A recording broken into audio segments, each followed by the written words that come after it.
Welcome. I'm E.G. Marshall. Welcome to the sounds of suspense, to the fear you can hear. I have a story for you about a writer of books. We all know what it is to read a book.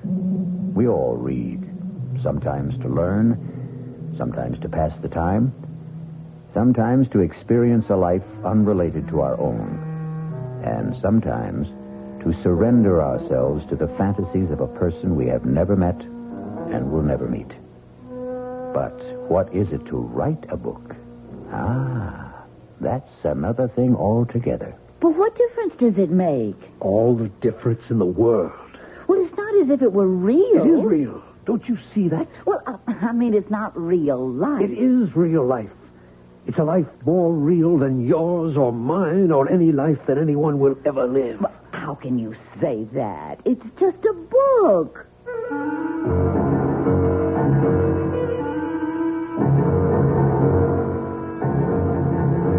Our mystery drama, 3 Women, was written especially for the Mystery Theater by Elspeth Eric and stars Ruth Ford. It is sponsored in part by Anheuser-Busch Incorporated, brewers of Budweiser. I'll return shortly with Act 1.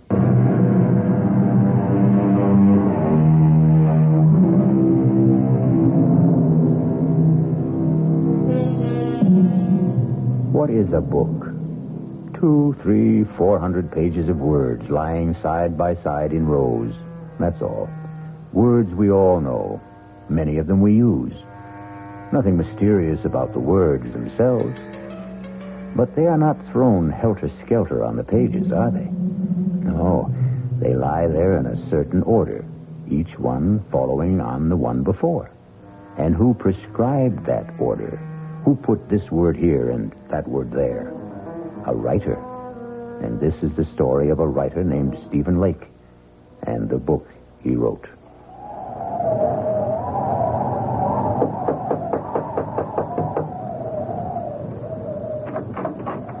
Yes? Does Mr. Lake live here? Yes? Is he home? Yeah, he's home. Could I see him? Well, he's working. Could you tell him, please, it's Mr. Higgins to see him? Higgins? I'm a publisher. Look, could I step inside? It's terribly cold out here. I guess so. He really is working, isn't he? I mean, I hear him. His typewriter. You're a publisher, you say? Yes, that's right. If you just tell him... You can go on up. Up? Yeah, up that ladder. That's where he works up there. Oh, thank you. You get to the top, just bang on the trap door. Oh, yes, thank you. Bang hard so he'll hear you. Yes, all right. He heard you. Mr. Lake, I'm Albert Higgins. Albert Higgins. Not from... Yes, from Higgins and Hart. All right to come up the rest of the way? All right. Well, I should say. Can you make it? Can I help you? I think I can. Yes. Here we are. I can't believe it. Mr. Albert Higgins. Very same. This where you work? Yes, it's the only place I can get away. I live with my wife and my mother-in-law. That was my mother-in-law who let you in. Well, it's nice and secluded up here anyway. May I take your coat, Mr. Higgins? Oh, thank you. No, actually, I think I'll keep it on. You're cold. Well, it's awfully cold outside. Well, I think it's even colder in here. I get where I don't notice it. You have a stove, I see. Yes, but sometimes I forget to put wood in. Just a second, I'll get it going again. That's a real old Franklin stove, isn't it? Genuine article. I haven't seen a Franklin stove in years. They're great, if you remember to keep them lighted. Please sit down, Mr. Higgins. All right. Well, now, I'd better explain what I'm doing here. I'd sure like to know. My secretary handed me your manuscript just as I was leaving the office for the weekend. We have a little ski lodge up here, my wife and I, right up the road from you, as a matter of fact. Yes, I think maybe I've seen it. Right off Route 7, about a mile north. Yes, that's it. Well, I was coming up by myself, and on the train I read your book. When I got to the lodge, I read it again. I like it a lot. Except for one thing. What's that? You've made one grievous error, Mr. Lake. Or may I call you Stephen? Call me anything. What's the mistake? You've killed off the most attractive character in the book. You mean Clarissa? You can't do that, my boy. Why, 9/10 of the book's appeal is the charm of that girl. She's another Scarlett O'Hara. You can't spend 200 pages making us fall in love with this marvelous creature and then, poof, just like that, have her die on us, go out of our lives.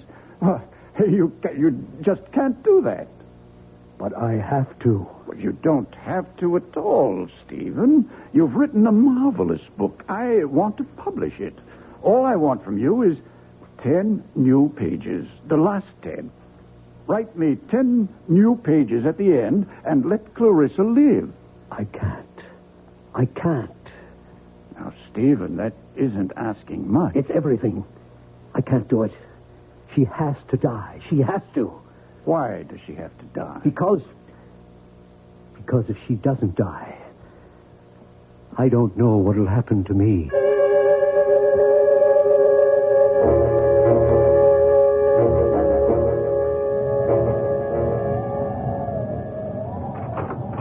Mama? That you, Loretta? It's me. Well, get your boots off. Dinner ready? Just about. If you call Stephen, he gets so wrapped up in his writing. Well, he's not wrapped up now. Listen to him. He's thinking, Mama. He's walking up and down to help him think. Well, he can't be putting words down every single minute. He's been walking up and down like that ever since that man left. What man? Was somebody here? Mr. Higgins. Higgins? Albert Higgins? From Higgins and Hart? I believe he did say he was a publisher. Oh, Mama, it was our last hope. You know, every other publisher turned down Steve's novel, and he sent it to Higgins and Hart. But Mr. Higgins was here? They were up there together for about 15 minutes, and then the great Mr. Higgins came tumbling down the ladder like the devil himself was after him. Very red in the face. Looked at me like everything was my fault and catapulted out of here. Well, you didn't ask Steve what happened? Loretta, when have I ever asked Mr. Genius-type novel writer Stephen Lake anything? If he feels like telling me, he'll tell me, which he never does. I'm going to find out. Good luck is all I can say. Stephen? It's impossible. Absolutely impossible. Stephen! Impossible, Clarissa. I can't. Darling, are you all right? Clarissa? Oh, you just get home? Mrs. McGinnis wanted her windows washed.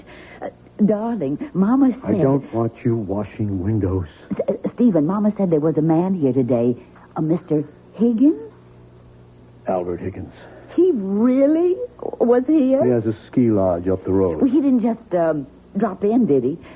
What did he want? He read my book. He wants to publish it. Oh, Stephen, well, why didn't you say so? He wants me to change it. Well, does he want you to change it a lot? Completely. Oh. Well, would that be a lot of work? The last 10 pages.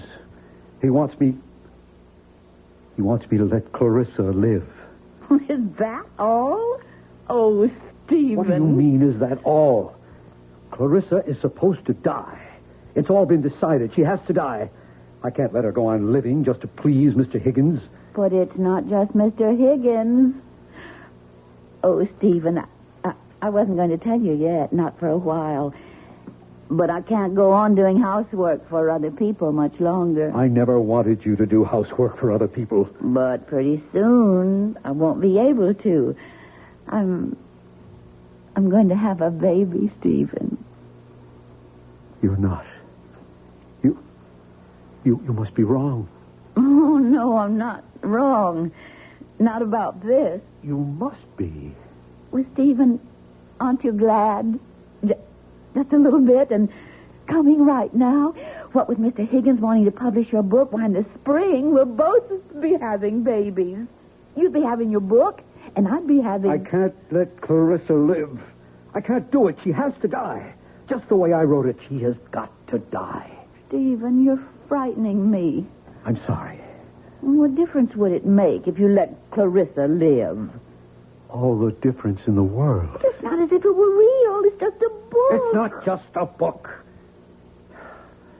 Loretta, I can't talk about it anymore right now. Well, you think about it, won't you? About rewriting it? I'll think about it. Well, Mama says dinner's almost ready. I'll be right down. Well, don't be long. I won't. Clarissa, I can't let you live. Oh, yes, you can, darling. I can't. You can do anything you put your mind to, Stephen.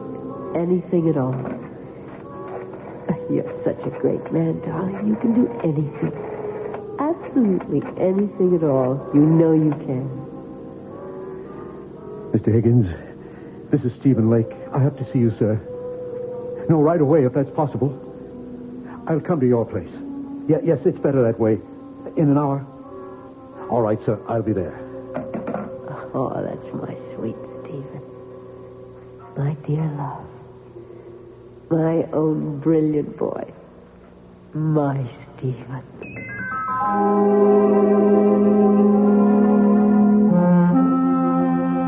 I'm glad you called me, Stephen. I must say I was a trifle perturbed at your outburst this afternoon. It seemed such a little thing I was asking, to kill off a character like Clarissa in the last 10 pages when you've spent the entire book constructing her magnetic personality. It's not right. I have to do it, sir. But it's cheating, leading your readers up the garden path.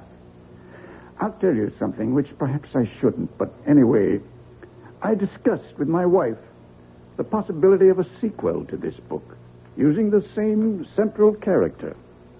Clarissa? It's a shame to waste a character like that on one book. There should be another, and perhaps another. How can we do that if you kill her off at the end of your first book? Mr. Higgins, I've been writing for 7 years steadily. I've never sold anything. 6 years ago, I got married. My wife, Loretta, has been working as a domestic all these years, and her mother goes out every day to do other people's laundry. I haven't brought in 1 red cent in all that time. But now you will. Lots of red cent. The house we're living in, that's an abandoned one-room schoolhouse. We bought it a year ago with every cent we had in the savings bank. $400. At a county auction. The room where I work used to be the place where they stored supplies. We got the Franklin stove from a junkyard. If you want the truth, we stole it. Young risers never have it easy, Stephen. My wife has never complained, never once. She's scrubbed other women's floors. She's washed their dishes and dusted their furniture and scoured their bathtubs and polished their silver. Well, in view of all this, I should think you'd jump at the chance to have your novel published. I do jump at it. I am jumping at it. Only I can't let Clarissa live. She's got to die 10 pages from the end of the book. But that's unreasonable. Don't you think I wanted her to live? Don't you think I kept her alive as long as I could? You think I wanted to kill her? I had to. I can't for the life of me see why. Because I'd fallen in love with her. Oh, come now, Stephen. Deeply, hopelessly, irrevocably in love.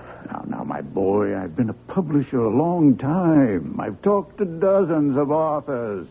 They all fall in love with characters they've created. It happens all the time. Clarissa isn't just a character. Well, of course she is. She didn't exist before you created her, did she? She exists now. Good heavens, man. She came out of your mind. She has no life except the one you gave her. Maybe she did come out of my mind, but now she's got a life of her own. Well, in a manner of speaking, of course she has. And I want to prolong that life, Stephen. I predict great success for Clarissa. And for you.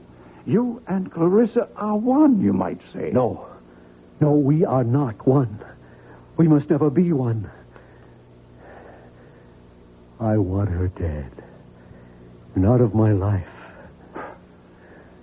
On my word, I can't follow you. Mr. Higgins, if Clarissa is allowed to live, I shall desert my wife. Desert your wife? My wife is going to have a baby. Well, then, why on earth would you desert her? Because I love Clarissa. I love her with the kind of love I never knew existed. A love that has more power over me than I have over myself. I can't fight it. I can't escape it. It haunts my waking hours and my dreams as well. Those last 10 pages of the book weren't easy to write, Mr. Higgins. But I had to write them. I had to free myself somehow from a love that was destroying my soul, my life. I don't think you're quite sane, Stephen. Neither do I. Suppose we were to publish the book as it is. Oh, if only you would. And Clarissa dies. What then? Why then, she'd go back to being a character in a book. And if you let her live? Then I would follow her. My life, my body, even my talent would belong to her. I myself would belong to Clarissa and to her alone.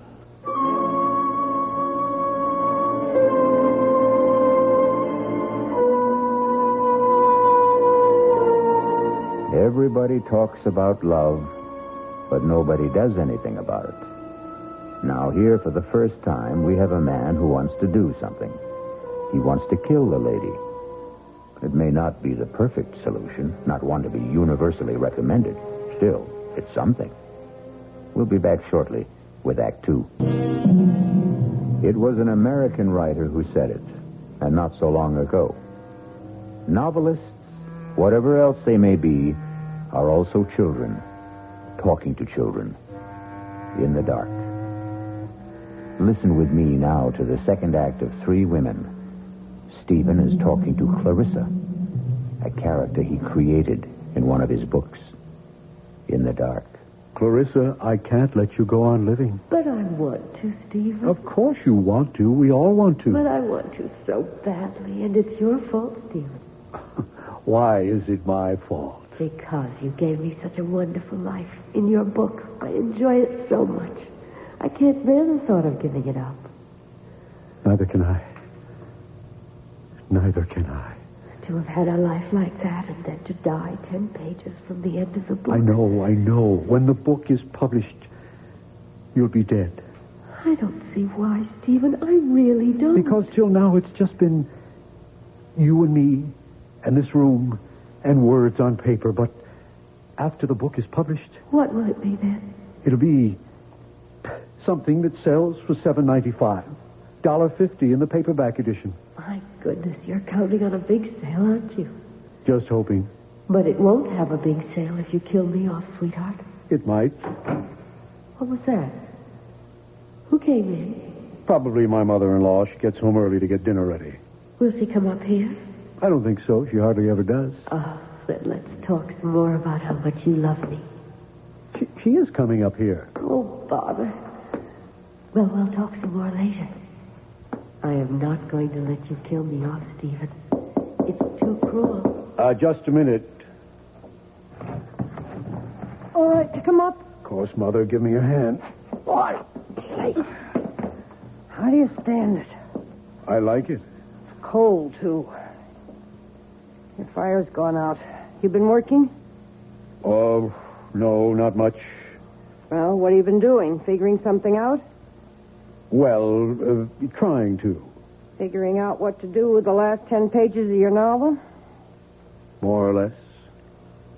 Stephen, it's not up to me to tell you what to do. Then don't.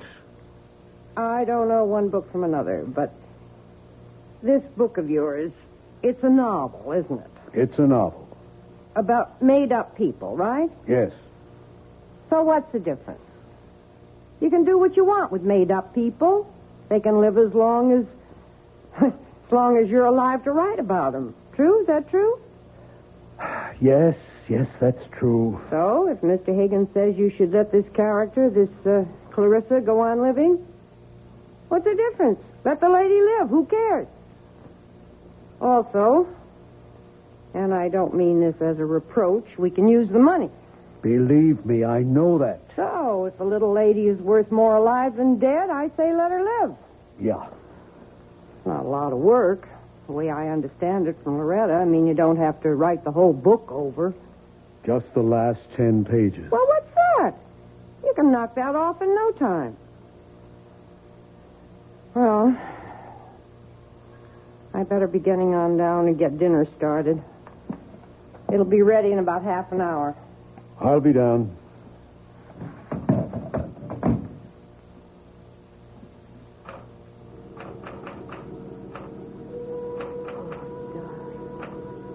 Darling, yes.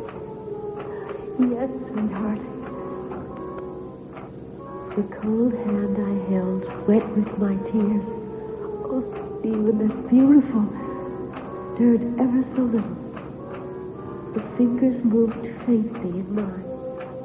Oh, Stephen, yes.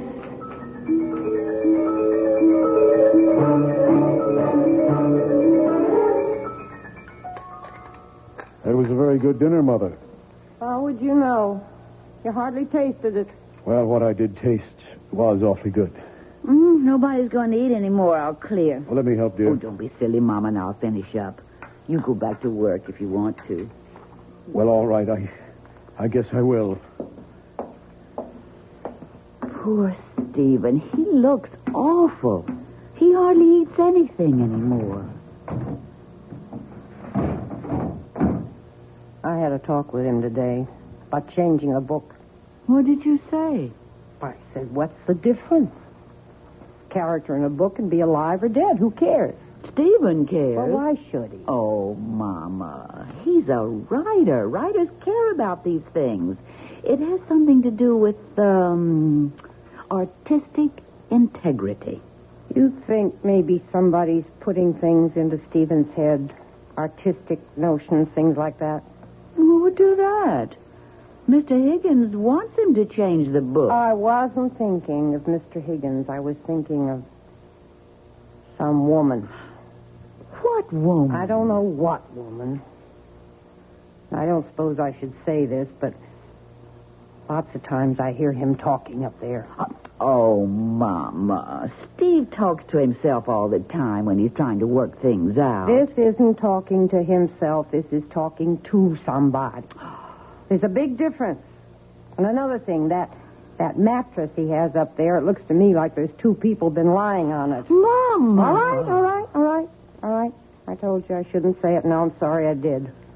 He didn't seem very happy about the baby. I should have kept my mouth shut. Oh, that's all right. You finish up the dishes. I'm going up to talk to him. Don't say I said anything. Don't tell him we've been talking. I won't. Yeah, just a second. I'm not disturbing you, am I? Of course not. Well, I didn't hear the typewriter, so, Stephen, do you love me? What kind of a question is that? It's the kind of question wives are always asking, even if they never say the words. Yes. I love you. Are you glad we're going to have a child? Yes. Yes, I'm glad we're going to have a child. Well, ask a straight question, you get a straight answer. That's the way it should be. So, I'll ask you another one. Why don't you want to change the book? Retta, I just don't. Well, it's not a straight answer. I know it isn't. I just can't. Stephen, I'm going to ask you another straight question. Are you interested in some other woman? Interested? No. Because if you are, I'll go away. No, I don't want you to go away. I'll go away and have the baby someplace else. Till you get over this other woman, then I'll come back. Or if you don't get over her, I'll stay away. Oh, Loretta. Stephen, can you swear to me that there's no other woman in your life except me? Can you promise me that? Loretta, I swear to you, I promise you that I love you, that I love you, that I want you for my wife for always, for as long as we live. I guess I'll have to be satisfied with that. It's the truth. All right. I'll let you work now. Oh, I thought she'd never leave. Please, Clarissa, I don't feel like talking to you right now. Why didn't you tell her about me? How could I tell her about you? She wouldn't believe me. Nobody would. Darling, you know what I was thinking while Loretta was going on and on about herself and you and the baby she's going to have? I was thinking, why don't I have a baby? Oh, not in this book, of course, but later on in some other book. I'll have this perfectly gorgeous child who'll have my sweet disposition and your marvelous grace. How about that?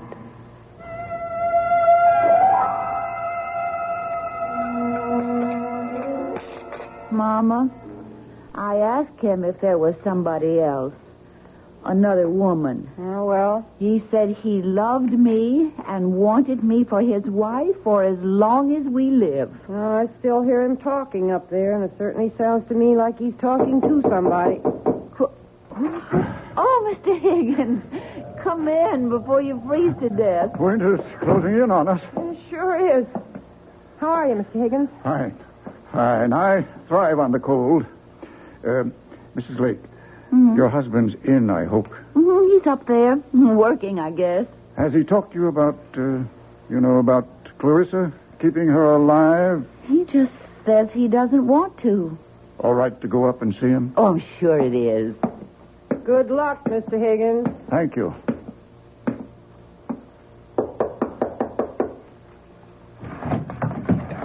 Oh, Mr. Higgins.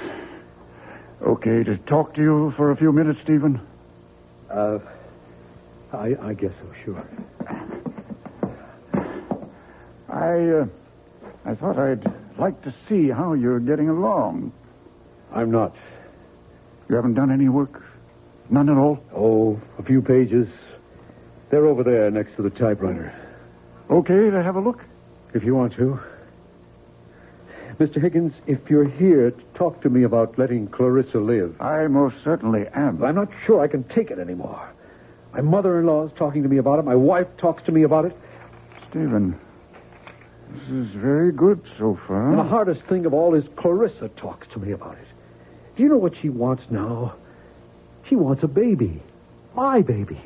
We could probably work in a baby later on. Mr. Higgins, if Clarissa has a baby, am I going to love it more than Loretta's baby? Stephen, these pages are very good. Now write the last couple of pages. I've got to kill her off, Mr. Higgins, and never write about her anymore. Never. Oh, now, Stephen, stop it. Calm down and try to be reasonable. I can't be reasonable. I love my wife, Mr. Higgins. I want to live with my wife and our child. I can't live with her and Clarissa, too. No, Mr. Higgins. Clarissa has to die just the way I wrote it in the first place.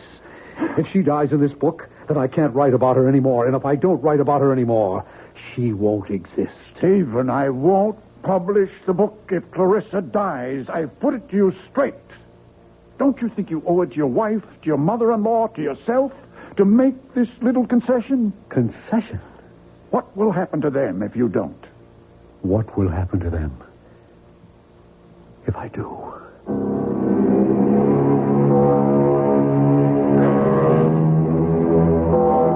Money is the root of all evil, and killing is certainly evil. Yet, here we have a man who wants to kill and is letting himself be talked out of killing for money. It leaves us with the perplexing question, what is evil? Maybe we'll find out when we return shortly for Act 3. Pity the poor novelist, alone with his thoughts, his visions, his conceits, his fancies, his only solid, substantial companion, his typewriter. Stephen? What is it, Clarissa? Everybody wants me to live except you. I know. And you're the one who loves me. I know. Nobody else even knows me. Except from reading the book, and that's not really knowing. Clarissa, I wish you'd let me work. How am I doing? You're living. Oh, Just barely, but you're living. I thought I was. Because I was feeling so warm and loving about you. I know the only reason you're keeping me alive is for the money. You can't fool me, Stephen. If there was a way to kill me and still make the money, I bet you'd take it. There ought to be a way. Clarissa, you've given me an idea. Oh, it makes me very happy if I've given you something. You've given me everything. It's about time I gave something back to you.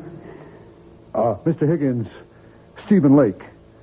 Yes, I have an idea. I have to talk to you about it right away. Can I come to your house? Well, that's all right. I have snowshoes. I'll be there in, say, half an hour. Thanks, Mr. Higgins. What kind of an idea have you got? Never you mind. I'm coming with you. I don't want you tagging along. I want to tag along. Where are my snowshoes? Right there. Now, what's this big idea you have to tell Mr. Higgins? None of your business. Is it about me? As a matter of fact, it is. So then it is my business. Stephen, you're not going to kill me off, are you? I thought that was all decided. Are you?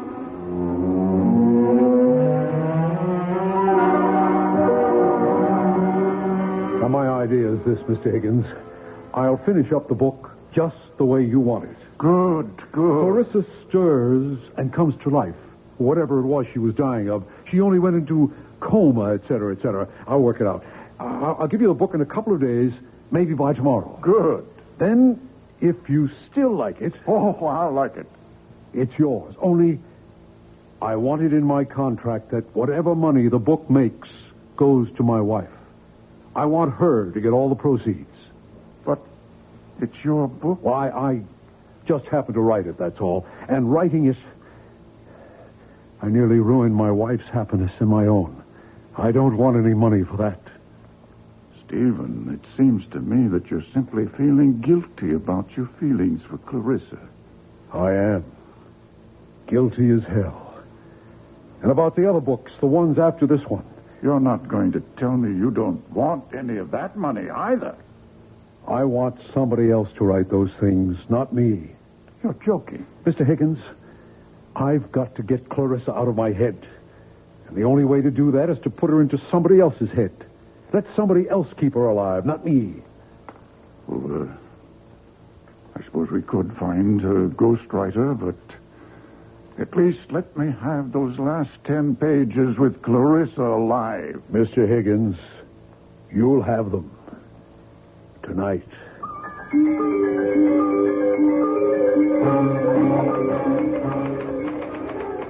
My, you are busy, aren't you? Very.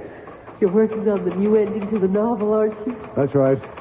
And I get to live and live and live and live. Clarissa, it's cold in here. Why don't you do something useful, like putting some wood in the stove?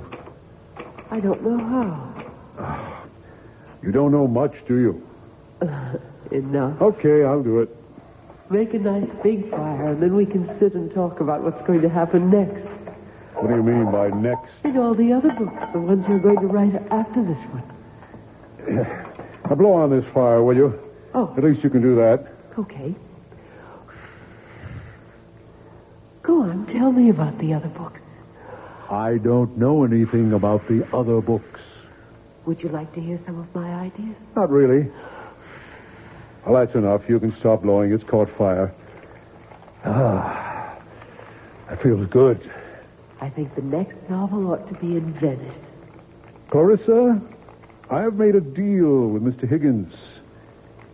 When I finish these 10 pages, thereby keeping you alive, I shall turn them over to him to replace the original 10. And then I shall write no more books. Well, No more books about you, anyway. But Mr. Higgins thinks I'm wonderful. He wants lots of books about me. He's going to get lots of books about you, but they won't be written by me. But who'll write them? A ghost. A ghost? I don't want to be written by a ghost. I'm part ghost myself. Oh, he'll be a real live man. A ghost writer. That's what they are called in the publishing business. But it won't be you. Definitely not me. But it will be a real live man. Yes. And now, if you'll excuse me, I'd like to get back to work. I wonder, will he be as handsome as you? Handsomer, probably. I wonder, will he love me the way you do? For his sake, I hope not. I wonder, will I love him? Why should you love him? Why not? You never loved me. Oh, that's the way you wrote it. I couldn't love anyone. Except yourself. But he might write me differently, mightn't he? He shouldn't. He should follow the character exactly as I've set it down in the first book. But if he falls in love with me, he might want it changed so I could fall in love with him. It would be so much more convenient for everybody. Clarissa, you wouldn't. Wouldn't what? Fall in love with the ghostwriter. Would you? How should I know? Well, you wouldn't have his child. You wouldn't do that. I think I'll put another piece of wood on the fire. Or would you rather do it? Clarissa, would you have his child? There. Oh, look. That's a nice fire. Lovely. Answer me. Would you have his child? Well, Stephen, if that's the way he writes it, I guess I'll have to.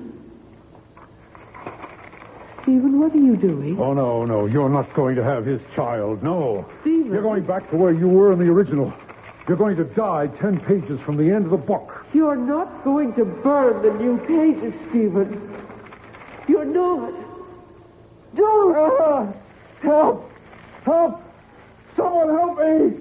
I'm on fire! Help me! The quilt! Get me the quilt, please! Help me!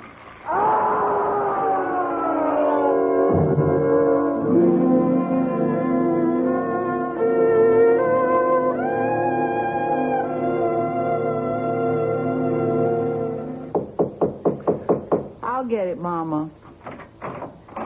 Mrs. Lake. Mr. Higgins. It's Mr. Higgins, Mama. Oh. I haven't seen you since the funeral, Mr. Higgins. Thank you for the beautiful flowers.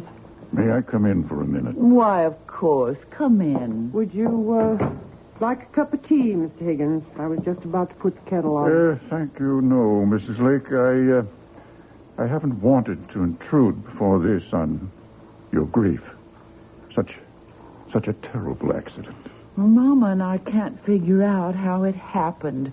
You know, Stephen knew that Franklin stove so well. He'd used it for years. And then... It was like it sort of blew up in his face. Mrs. Lake, he was working on the new ending for the novel when it happened. At least I think he was. Well, I don't know for sure, Mr. Higgins.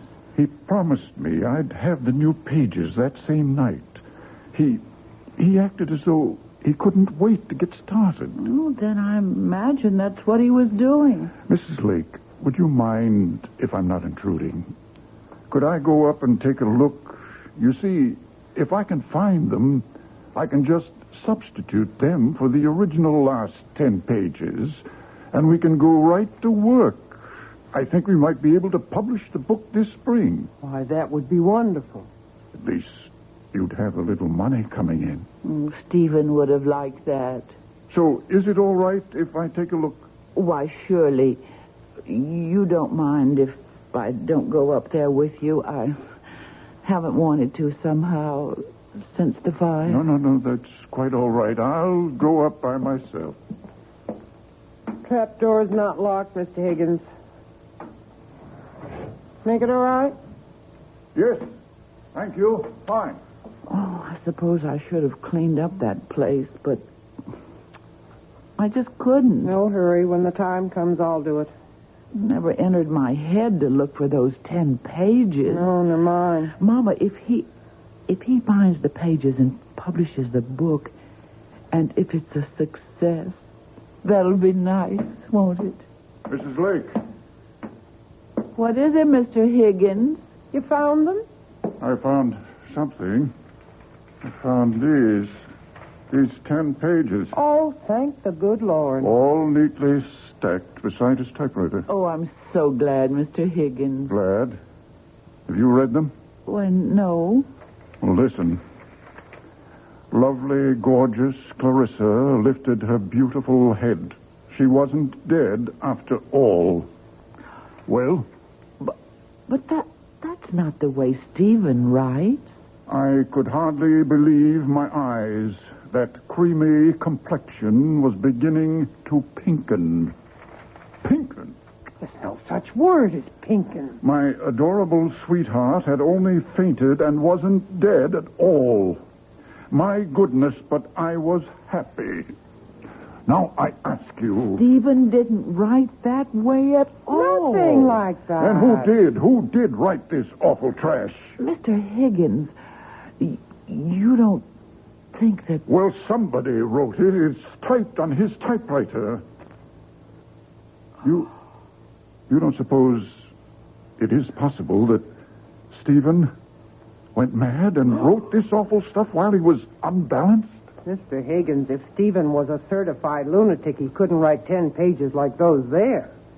Do you want them to keep for any reason? Oh, I don't think so. Well, I'll take them home with me and burn them. Mr. Higgins, does this mean that there won't be any book at all? Why, I hadn't thought... I would so like to have a book of Stephen's published. Tell you what we'll do, Mrs. Lake. We'll go ahead and publish the original version, the one where Clarissa dies. Oh. You say something? No. Sounded like a ghost, kind of.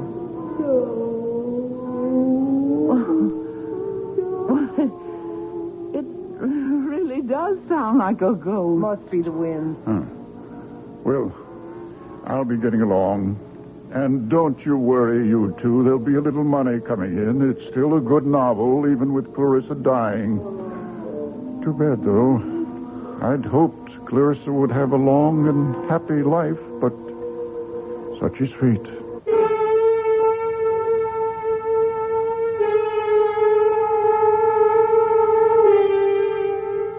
And the moral of the story is...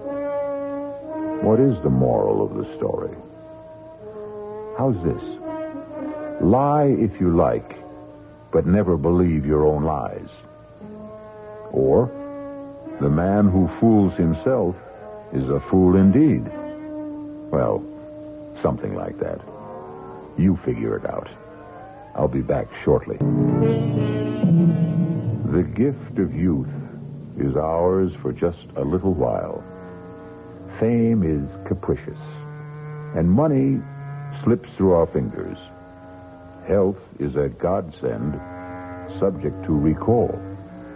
Even the benison of love can elude us, or it can wither in our hearts.